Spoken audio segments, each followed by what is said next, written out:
This list of book recommendations is inspired by this book. Only this book isn't in the book recommendations.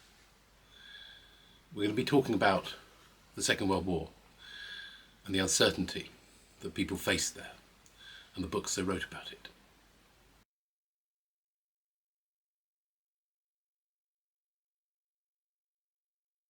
Hello, I'm Tim and I have too many books. Welcome to World War II, The Uncertainty.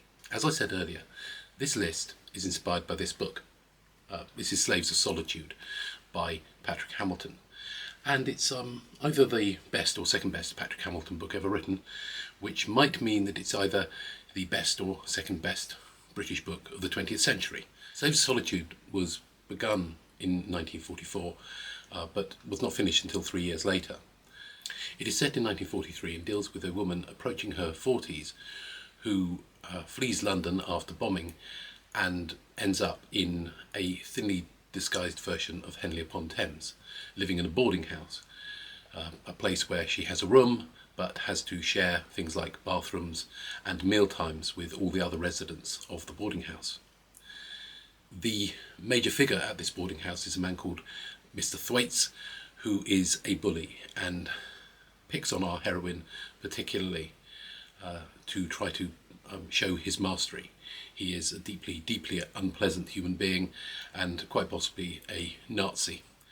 This book portrays the sort of dull ache of fear and boredom during the Second World War, where you simply have to get on with all the privations of life without being able to do anything about them.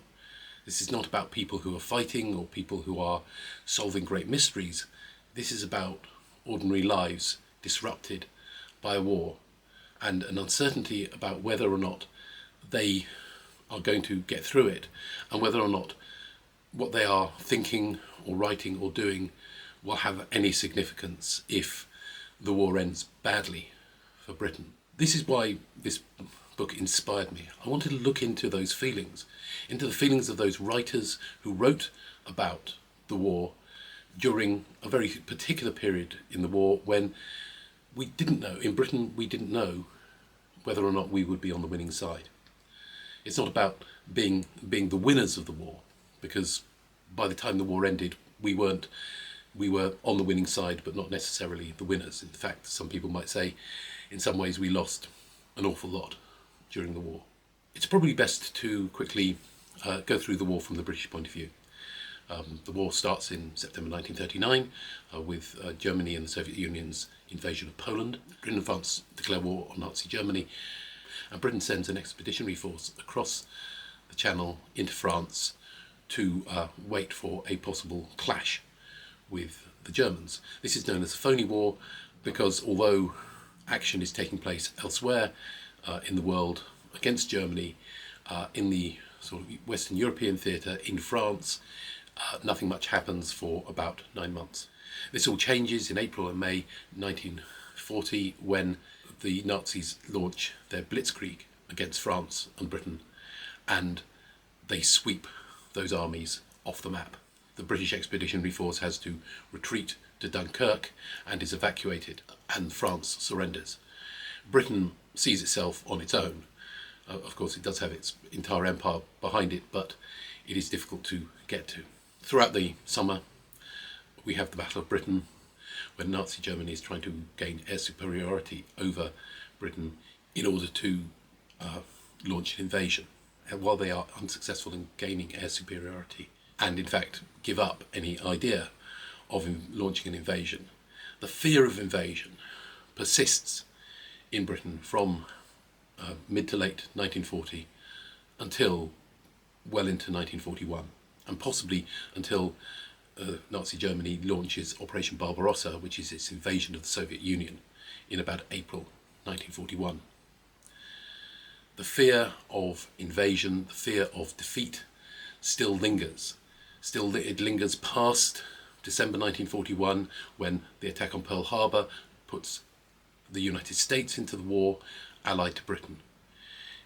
We get into 1942 and 1943 where While we have increasing involvement from America, from the United States, Britain is still losing a lot of battles, especially in the Atlantic. It's where large amounts of shipping is lost in the Battle of the Atlantic, and there are very real fears that if you cut off Britain for 3 or so months, they will have to surrender because they will not be able to feed their population.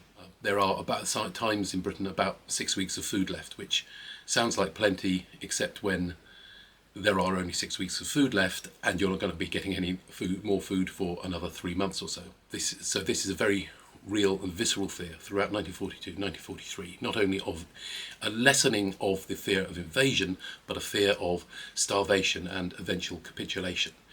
Almost until the end of the war, Hitler is looking for ways of knocking the British out of the war, getting them to surrender on some kind of terms.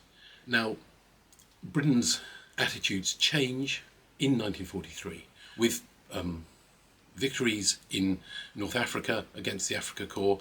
Montgomery leads the 8th Army across the Libyan desert from Egypt to Tunis, while an Allied force moves from Algeria towards Tunis from the west. Then there is a successful invasion of Sicily and an invasion of southern Italy, which brings about the capitulation of the Italians and them being knocked out of the war. So by the end of 1943, Britain knows it's not going to be on the losing side, but there's still a possibility that there might be some kind of negotiated settlement. In 1944, of course, we get a more full-on invasion of Italy. We get the invasion of Western Europe on D-Day, and of course we get a massive push from the Soviet Union into Eastern Europe, into Poland and the Baltic states. And by the end of 1944, we know in Britain that we are going to be on the winning side. Now, while it isn't a book recommendation, one thing I should mention is a very significant film that came out in 1943, which illustrates the fears of invasion in Britain. The film won the day well, directed by Arthur Cavalcanti and based on a short story by Greene, features a German platoon of soldiers who enter a village in disguise as British soldiers and then take over the village in order to signal for what was expected to be an invasion. And the members of the English village fight back. There is a lot of death on both sides. It is a very visceral and rough fight. It is a really excellent film, but very violent without being bloody. Other than films, what I wanted to do when I'm talking about books is look into books written between the summer of 1940 and, say, the summer of 1944, when we weren't really sure in Britain what was going to happen. But certainly people, civilians, were not at all sure what was going to happen, and writers would have been writing into nothing. Many writers continued writing, but often wrote about the 1930s, not about the 1940s, not about contemporary times. But I very much wanted to talk about writers in contemporary times. So here's a list of books. We start with what I call Spies and Propaganda. This is books written which have a very strong spy bent and really have a big propaganda feel to them. They don't really want to question the war, but they want to sort of buck everyone's spirits up and delve into all the possibilities of fifth columnists. We start with Attack Alarm by Hammond. Hammond is a very interesting writer. His post-war adventure thrillers are probably his best-known books, but during the war he wrote some rather interesting books and slightly bonkers books. A book he wrote very early in the war, Wreckers Must Breathe, is particularly bonkers, and I would recommend you read Wreckers Must Breathe just so that you can get in touch with me and tell me whether or not you think it's Daphne du Maurier. But the book I'm choosing is Attack Alarm. In 1940, during the Battle of Britain, Hammond served in the Royal Artillery as an anti-aircraft gunner defending airfields. And the hero of Attack Alarm is an anti-aircraft gunner defending an airfield. Yeah, the scenes of the attacks on the airfields, the bombing attacks on the airfields, seem very visceral and feel very, very real. as if they are experienced. And I think, he's probably writing about his reality. Of course, when it comes to Hammond, I do like to feel he goes a little bit bonkers and starts going off on one. And the plot about fifth columnists and a potential invasion that is fought off at this airfield, yes, is a little bit bonkers, but is very exciting and rather good fun as well. If a story about death and destruction can be good fun.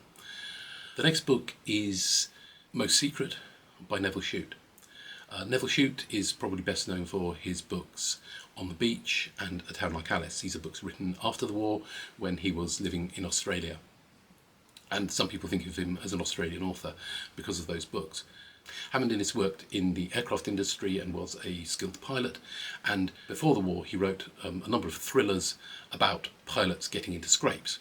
Unfortunately, before the war he was also a bit of a fan of Mussolini, and some of his books, such as Marizanne and So Disdained, end up with the hero going to Italy and enlisting the local black shirts, fascist Italian thugs, to go and beat up the communists or the bad guys. Most Secrets feels like a little bit of an overreaction, an overcorrection to these feelings. In Most Secret, a group of British sailors get hold of a French trawler, fill it with a tank, an enormous tank of gasoline or petrol, sail it into an occupied French port and begin to burn German soldiers. It is vicious and violent, and it is kind of that propaganda of, oh yes, we are going to kill them, we are going to kill them all. We get a very good picture of what has brought all these particular people in the book to feel this way. But it is a very, we're going to fight them, we are going to destroy them, we are going to burn them feel to this book. The next book is Peter Cheyney's You Can Always Duck. Peter Cheyney is a very interesting author, not least for the character that he uses in this book, a certain Lemmy Caution. He's an FBI agent. Lemmy Caution was taken up by French cinema and was portrayed by an actor called Eddie Constantine in about 7 movies, including a science fiction movie called Alphaville by Jean-Luc Godard. The style of these was, a British person pastiching hard-boiled American detective novels. It feels very much like that. It's a very good pastiche, make no mistake. I've seen some really terrible pastiches of hard-boiled American detective novels, but you do get this slight spin. It's slightly odd because it's not quite American, it's not quite authentic. It is certainly a very good and compelling read. I keep wanting to say things are fun, but it's really, when people are dying, it's very difficult to say that they're fun. But this works really pretty well, and I certainly want to read more Peter Cheyney and get more interested in the whole world of Lemmy Caution, which again is a wonderful name. In this book, Lemmy Caution is disguised as a Marine and is investigating a spy ring operating in Britain. It suffers from a problem that quite a lot of hard-boiled detective novels can suffer from, and that is that the protagonist, who is essentially narrating the story, really doesn't tell us what's going on in his head, and you were sort of somewhat blindsided by thinking he thought one thing when he in fact thought something else, and that's a little bit disappointing, but it certainly works very well for what it is. The next book in this list is The Ministry of Fear by Greene. This is marked as an entertainment, so it's really sort of has his sort of comically macabre sense. This is another book about a secret spy ring of fifth columnists. This time the fifth columnists are trying to pass information on microfilm hidden inside a cake, which gets accidentally given as a prize to our protagonist, and our protagonist is dragged into the machinations of this fifth columnists, while British intelligence watch on with some amusement in places. The previous books have been sort of entertaining and trying to almost lighten the mood or try to buck people up. Ministry of Fear really tries to talk about the way ordinary people were experiencing the war. The last book in this propaganda list is Put Out More Flags by Evelyn Waugh. This book is not exactly propaganda or spies, but does have a slightly light tone. What Evelyn Waugh does in this is revisit some of the characters from his earlier books. There is very much a Waugh-averse, if you like, a Waugh-verse, where his characters cross over from book to book. And he revisits them in Put Out More Flags and tells them what they are doing at the beginning of the war, in the first few years of the war. There's lots of really good comic episodes, some involving refugees, but also people trying to get into the fight.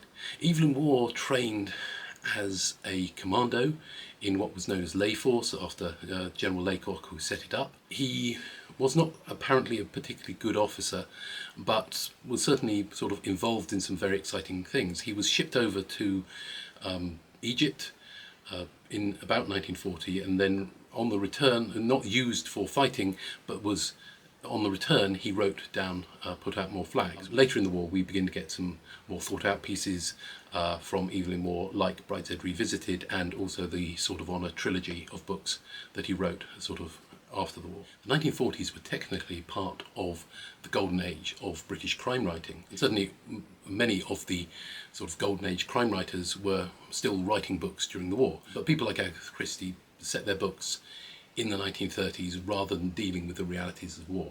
But one or two people did write crime books during the war. We're going to look at those. The first book is Christianna Brand's Greene for Danger. This is set in a military hospital which is dealing with the victims of German bombing, but also with military casualties.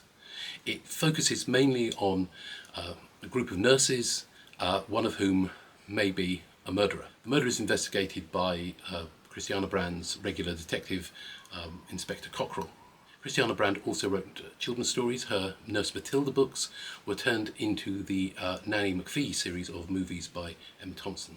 Next we have Somebody at the Door by Raymond Postgate. This is a relatively simple murder where somebody is possibly poisoned on a train as he is commuting home.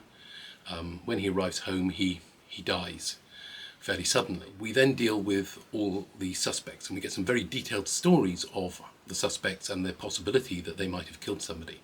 There are some very long interludes where we are talking to people who we will almost never meet again, just to see whether or not a particular suspect could have done the crime. These individual stories are all very, very fascinating. We get a great picture of what it was like during the war, and the corruption and the black market activities that went on during the war are also dealt with. Raymond Postgate was a well-known left-wing writer. He's also the father of Oliver Postgate, who with Peter Firmin founded Small Films and produced television series like The Clangers and Bagpuss and many, many other of my own childhood favourites. We move on to Mr. Bowling Buys a Newspaper by Donald Henderson.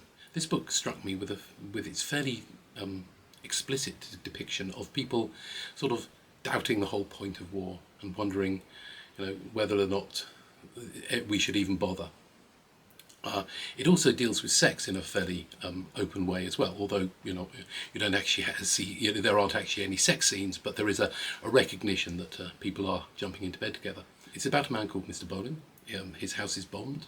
He takes the opportunity of being trapped in the rubble with his wife to murder his wife. He then proceeds to murder other people. He is expecting all the time to be caught, which is why he goes out a lot of the times to buy a newspaper. He wants to be caught. He wants to hang for what he has done. He can't stop himself from killing people, but he definitely wants to be punished for it. He wants to make a mark. He wants to be significant. He has not been significant in his life, but for various reasons, nobody thinks he's done it. Nobody thinks that those are murders. Not until towards the end. This is a real surprise as a book because it's not a well-known book, but is really, really well done. The only slight quibble I would have is a certain aspect of the ending. Shall we just say insta-love? Yeah, that didn't quite work for me. Now, this are all books I have read. Well, let's talk about some of the books I plan to read. The first of these books is The Fancy by Monica Dickens. Now, Monica Dickens is the great-granddaughter of Charles Dickens, and she is a very, very interesting writer, and I'm planning to work my way through all of her books. Two of her most famous books are One Pair of Hands, where she leaves her life as a debutante to become a household servant, a maid of all work, and is very, very bad at it. In One Pair of Feet, she trains as a nurse in the early days of the war, and she starts to see the terrible things that war happens, and spends a fair time wondering what is going to happen to them when the Germans finally invade. Those two books are memoirs, and I really wanted to do a fictional book with hers, and one of her mid-war novels is The Fancy.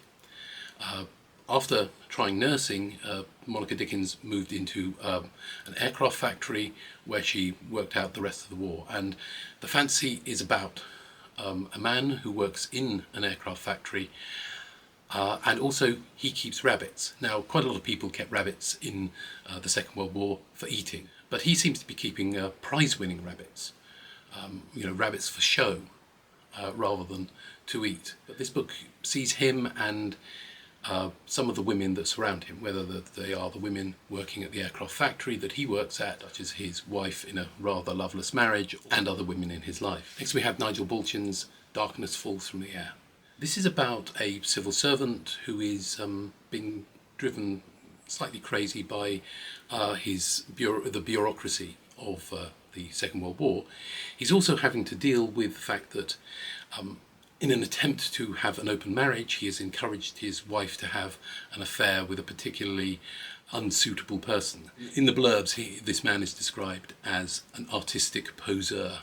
It mirrors Nigel Balchin's real life. He did have something of an open marriage, he did have a little bit of partner swapping, and his wife did run off with a composer rather than an artistic poseur. We move on to the W. Somerset Maugham's The Hour Before Dawn.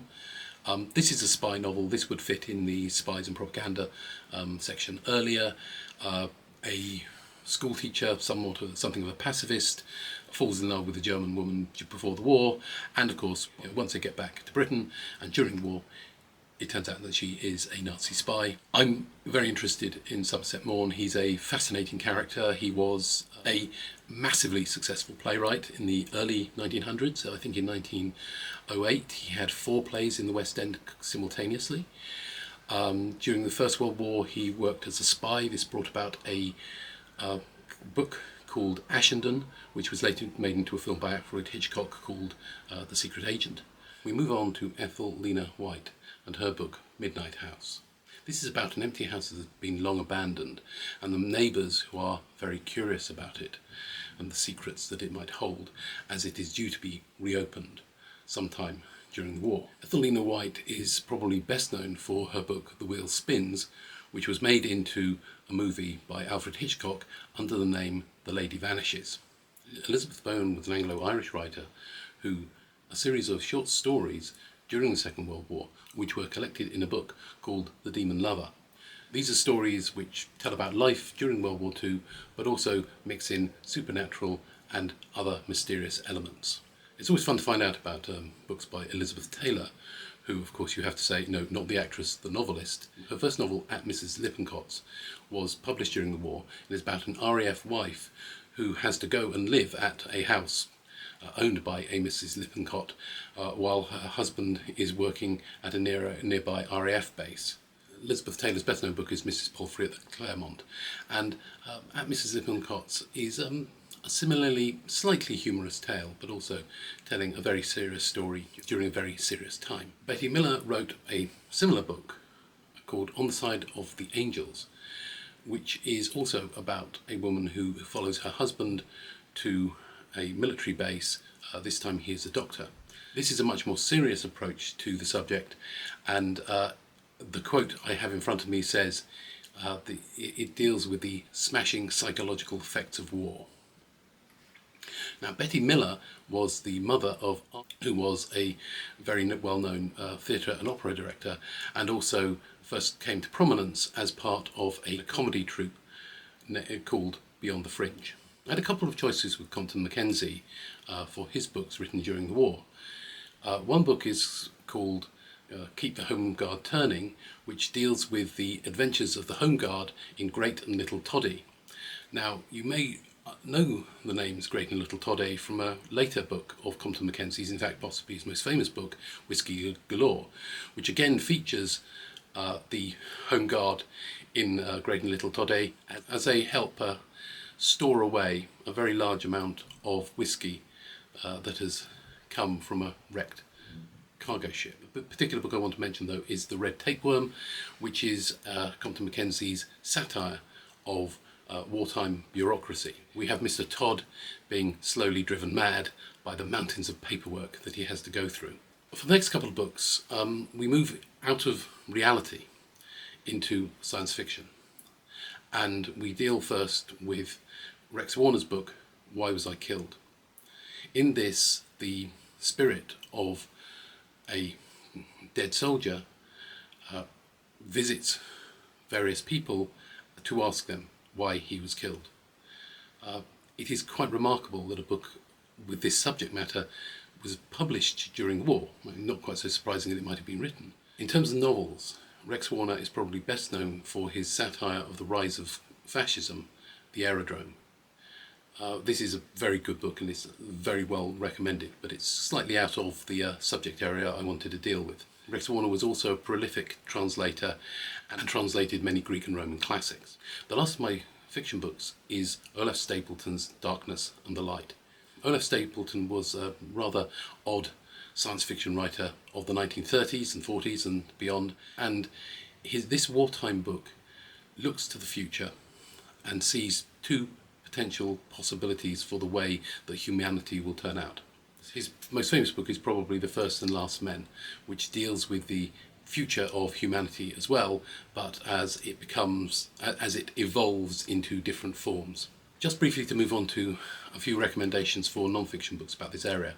One of Britain's greatest resources for seeing what ordinary people thought of during the Second World War and also in the 1930s and beyond was the Mass Observation Project. Essentially, they got about 500 volunteers who would keep diaries or answer regular questionnaires, and they would produce a very large amount of material.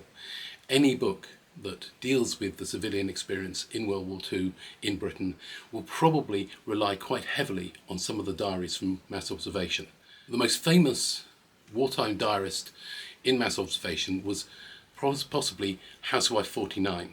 Her real name was Nella Last, and her experiences were made into a film by Victoria Wood. But here's some quick recommendations for non-fiction books that I've come across. I haven't necessarily read them, but I certainly plan to at some point. We have The People's War by Angus Calder, Wartime Britain by Juliet Gardiner, Private Battles, Our Intimate Diaries, or How the War Almost Defeated Us by Simon Garfield, Agent Jack, The True Story of MI5's Secret Nazi Hunter by Robert Hutton. This could be very interesting for finding out about all those fifth columnists we keep hearing about in all the other novels that I've mentioned. And Waiting for Hitler, Voices from Britain on the Brink of Invasion by Midge Gillies. I actually think I know Midge Gillies slightly. This is a book about that fear that happened when the threat of invasion of Britain was imminent. I've taken a rather long time to put out another video, but I hope some of these recommendations are worth it, and I hope you have some enjoyable times. There's lots of really good books, and I really am looking forward to reading all the books I haven't read.